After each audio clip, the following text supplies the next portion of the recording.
Call Don now, 682-1270. News Talk 1270 KIML. News Talk 1270 KIML.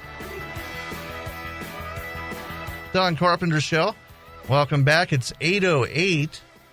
This is one of my favorite times. Every couple months we get a chance to talk a little MMA. And I talk about it every day if I can get away with it, but I gotta do other stuff too. So this is kind of a treat for me when I get to talk with. We have Travis Coyle from Pride and Pain MMA, and we also have one of the main event fighters in the main event tomorrow night over at Camplex, Brittney Elkin. Good morning, and thanks to both of you for stopping by. Good morning. Yeah, it's always fun talking fights. First off, Travis, let's just talk a little bit about the last time you guys were in town. You put on an amazing show. What do you have, 11 or 12 fights? It was just all really good fights, and you even had a kickboxing match, and I know we talked a little bit off the air. That kickboxing match was just amazing. Yes, the last show we did was a lot of fun. It was the first show we did here in Gillette since Ring Wars is no longer here, and I think it was a great turnout. The kickboxing fight was probably the best fight on the card. There were some good fights. Brooke did a really amazing job too. I mean, that was a great fight too. But that kickboxing fight, those guys, they put everything out there. Yeah, they went hard. It was exciting. And I think this next card here on Friday is going to be better than the last show we did here. Yeah, well, so let's talk a little bit about what you have in store, and we'll talk about the main event here in a second. Then, but let's talk about some of the other matches you have in store. Okay, the card is called the Professionals. There's more professional fights on this card than any show in Wyoming ever.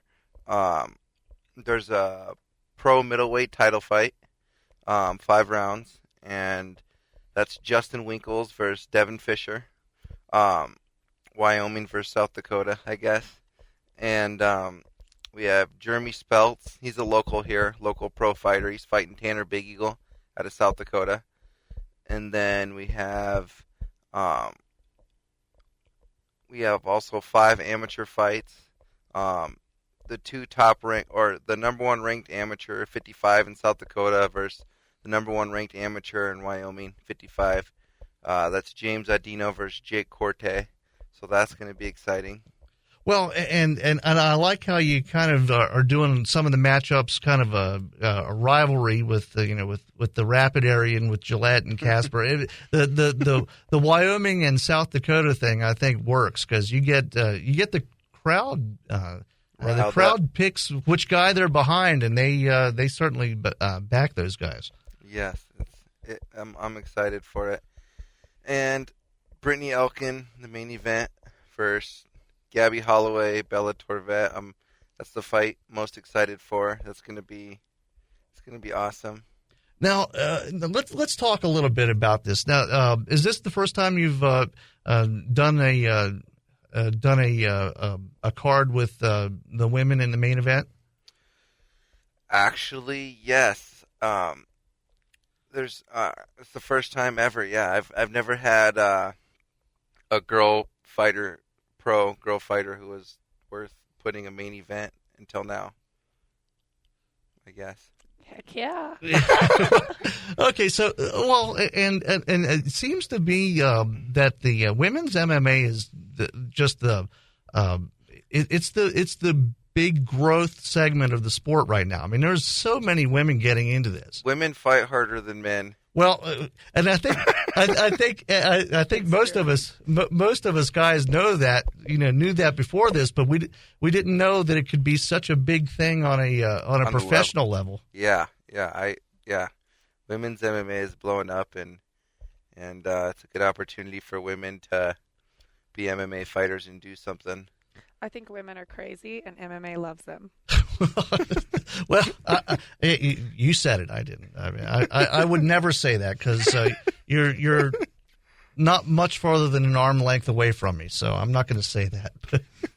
So Brittney, tell us a little bit about your background. I mean, how long have you been fighting? And you're from this area. I started in Gillette. Yeah. And my team is still here, so it's always fun to come back, and some of my old teammates are on the card. So I started here locally, and then I went to Denver to train a little bit, and I was like, oh, man, I got to go there, just because of the opportunities that are extended to you in Denver. Oh, yeah. I mean, it's a bigger city. Yeah, but I've been training jiu-jitsu for, I want to say, close to 4 years, solid gi jiu-jitsu, and then I just train all the time. I do a lot of different things. I do boxing and Muay Thai, and then I just always training, so I always get it in. Well, and that's the thing. You have to be well-rounded anymore. I mean, it used to be you could get away with just wrestling or just jiu-jitsu, but you have to be well-rounded, because what's going to happen is you're going to try to get somebody in a hold or something, and they're going to hit you in the face, and you have to be ready for that. So. Well, everybody's really prepared now. Yeah. Like, it was one thing when I was going in as an amateur and stuff and going against somebody that's only been training for so long. But when you get to this level, everybody's been training for this many years too. So they have a very wide toolbox of what they can use. So yeah, you got to be ready for everything. Well, and you mentioned your team's still here. You want to give them a shout out? Hell yeah. Yeah. What's up, La Familia? Can't wait to see you and fight with you guys in the cage on Friday night. And I'm looking forward to fighting with Tremaine. He's an old sparring partner and good friend of mine, and Jeremy Speltz is a good friend of mine. So it's going to be cool to fight next to them. We used to spar back when I first started. So Brittney beats up men. I do. I love to punch men in the face. That is look. I mean, I imagine it's kind of cathartic for you. I mean, you can. Oh, yeah. Yeah. Oh, yeah. When I hit him, I just get everything I have mad inside of me out. So that is great. So now, a lot of times when we do these interviews and I ask the fighters, if they've been able to study up on their opponent, a lot of times the guys don't really know a whole lot about their opponents. I mean, you're fighting at kind of a local level.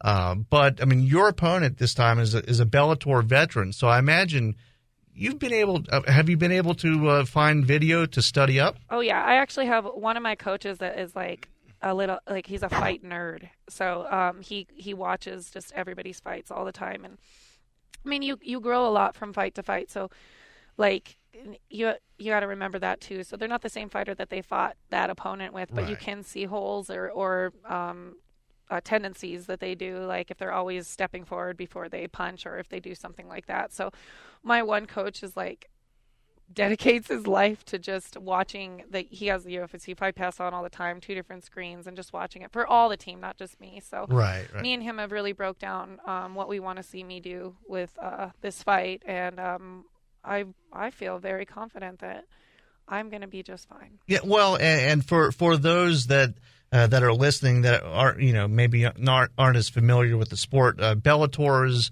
is I guess they would be the second ranked promotion right under UFC, right? I guess that's how they put it, but really, I don't think.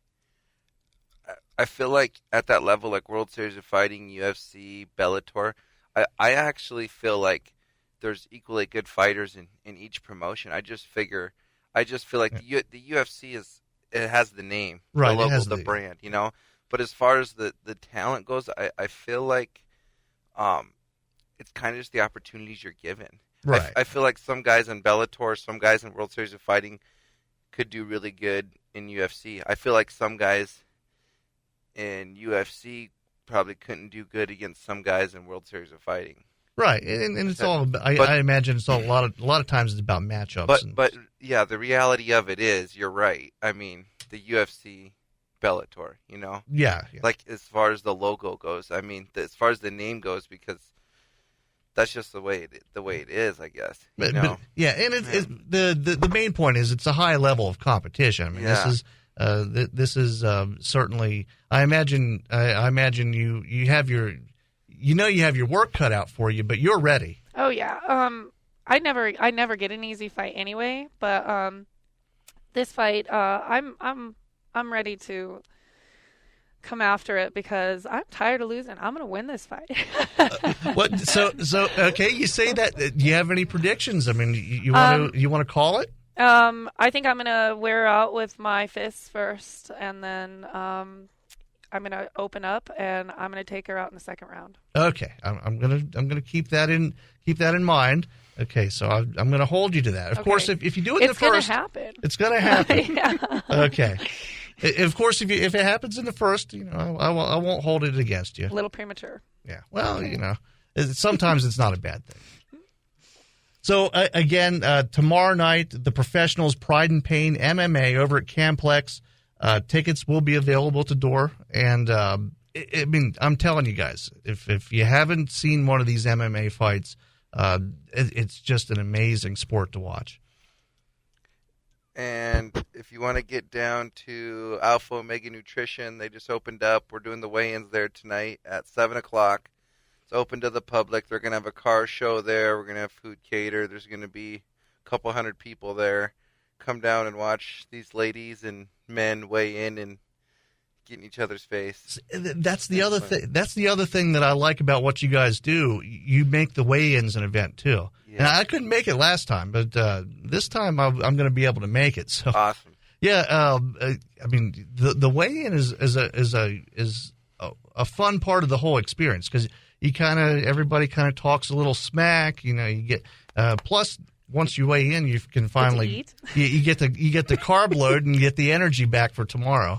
So I like to face off, and it just puts me in the mode for the next day. So me and my coaches really kind of hunker down and rally up after the weigh-ins. We all sit there and talk and stuff. And once you get that energy between your opponent in front of you for a minute. And then you get to step away. It really builds for the next day. So the weigh-ins are one of my favorite parts. Well, so I'll ask you two questions here. After the weigh-ins, what's the first thing you eat? Bread. Bread. With a loaf of bagels. Okay, so you do a loaf of bagels. You do the carb thing. That's what is. I always have a little lunchbox packed in my car to drive to the place where I'm actually eating, so I can eat a little bit extra. You can pre-eat. I'm a big human. I'm almost 6 foot tall, so I'm hungry. You are now. Actually, that's another good question. I mean, you're tall for a woman fighter. I mean, does that reach come in handy, or does it give? Oh yeah, yeah, it does. So. Oh yeah, I always took it away from myself before because I would dirty box in and not use that ability, and it was really hard to break my habits of using my reach then instead because I'd step in too close for my punches and stuff, and then I'd be in their reach. So ever since I've kind of the past 2 years, that's all my coaches have been drilling on me is reach. And it's really improved my game. And yeah, I get to punch you before you can touch me. You know what I mean? And that's the thing I would think. I mean, I would imagine you'd, obviously having long arms and long legs gives someone, more to grab onto as far as arm bars or something like that. But if you stay away from them, they can't grab you. I mean, I don't know. I think that Brittney gave me a black eye. I did. I gave Travis a black eye when we first met the first day we met. So. Well, you want to tell that story? Well, I went down. Yeah, it's fun. I went down to 303. Clay had a fight, and I was starting to train for a fight, and went down to their gym in Denver, 303, and on a Sunday, which is open mat, open spar, open roll, and I've sparred girls before, but really I just take it really easy because, you don't really try to hit a girl, but then she hit me really hard a few times. So I sparred back like a man because she punches really hard, and if you don't give her respect, she'll give you a black eye. Well, see, and that's the one thing I've always wondered about about mixed sparring. I mean, they do a thing on Sunday there where anybody can go in there and get rounds. I spar basically majority men, and any men or any of the guys that have been sparring with me for a long time, they learn quickly that they don't have to take it easy on me. Okay, but I imagine that's the tendency at first, right? I think that sometimes it's funny because I train at Grudge Training Center and at 303 Training Center. So I'm not like, sometimes I'll be like, people think I'm brand new when I show in, because I'll show in over at the Grudge Training Center on their spar days, and there'll be some fighters in town from out of town, and they'll see me and they'll be like, oh, this is an easy round. I'm going to start with her because it's a warm-up or something, and then they're very surprised when I'm not just a warm-up. Well, that's a good surprise for you, and maybe not for them. Oh, it's a good confidence builder for me, because if I can hang with those dudes, I just look across the opponent that I'm with in the cage. I'm like, who are you? Nobody. You should see who I sparred last week. And I like to do that to myself on purpose, because I've never been hit harder by a girl in my whole life. Boom. That's why. That's high praise. Actually, it's funny because a lot of people have told me that. One of my sparring partners at the Grudge Training Center, who's at the top of World Series of Fighting, Justin Gaethje, tells me that I'm the hardest hitting woman. And just, I mean, a lot of big names. So it's really, it's not just for my ego, but like, it was like, okay, I can hang with these girls and I'm not scared, and I'm something too on the other side of the cage that they have to watch out for. They're not just the scary one. I'm scary too. So okay, well, and the main event tomorrow night, Brittney Elkin, who's in studio, Gabby Holloway, Bellator veteran. That's the main event. I mean, you guys are. I can tell you're ready to go now. I'm ready. You're ready. That's really cool. Travis, you want to mention anybody you want to thank before we wrap up? Yes. The Ramada Plaza, the Towers West, Soundworks, Sharky?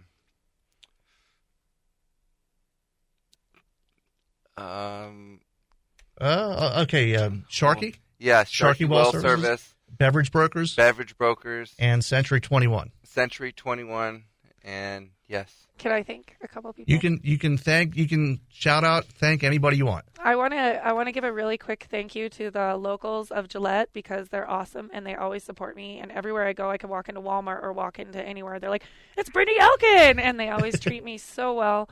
So thank you, Gillette, for being there for me, and I'm ready to be there for you and kick ass for you. I want to thank my son, my mom for always taking care of me, my dad for being a gangsta, and my two sisters. And then I really, really want to thank a good friend of mine here in town who has done over-the-top things, Luther Martinez. He's a really good friend, and he made sure that I had an easy day yesterday and a place to stay and all the comforts of home. He over-the-top extends his friendship. And another rock star in Gillette, Andrew Wells, for stepping up and doing all kinds of favors for me last minute. So thank you, guys. Okay, again, the professionals, Pride and Pain MMA, tomorrow night over at Camplex at the. And thank you, Travis. And Dan. Well, thank you. And again, tomorrow night, doors open at 6, fights start at 7. I'm telling you guys, you'll never see a better show here in Gillette. Thanks a lot. We'll see you next time you're around. Thanks. And I'll see you at the weigh-in tonight. I'll be at the weigh-in. Okay, we're going to take a break. We'll be right back. News Talk 1270 KIML.